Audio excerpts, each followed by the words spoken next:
মান প্রতিষ্ঠা সম্মান কিচ্ছু নেই সমাজে, অর্থ নেই, কিচ্ছু নেই। তাহলে কি করবেন? একটা টোটকা করে দেখুন আপনার কি হয়। কি করবেন?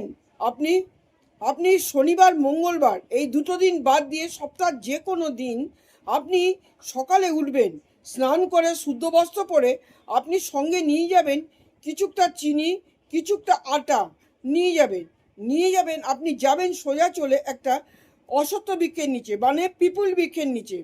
অশ্বত্থ বৃক্ষের নিচে গিয়ে আপনি কি করবেন? একটা পাতা তুলে নেবেন, ডান হাত দিয়ে আপনি একটা পাতা তুলে নেবেন। এবারে পাতাটা আপনি অশ্বত্থ গাছের নিচে রাখবেন। এবারে তার মধ্যে নিয়ে যাবেন অল্প করে। এবার তার মধ্যে আপনি কিছুটা ওই যেই সামগ্রীগুলো নিয়ে গেছিলেন সেগুলো পাশাপাশি আপনি রাখলেন একটা পাতার ওপর রেখে আপনি চলে যাবেন আপনার কাজে, ওদিকে তাকাবেন না।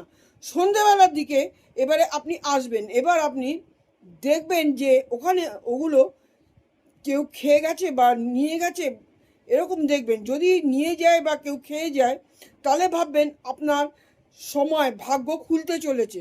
যদি না থাকে, ওরকমই পড়ে থাকে, তাহলে আপনার ভাগ্য যেরম আছে সেরমই থাকবে।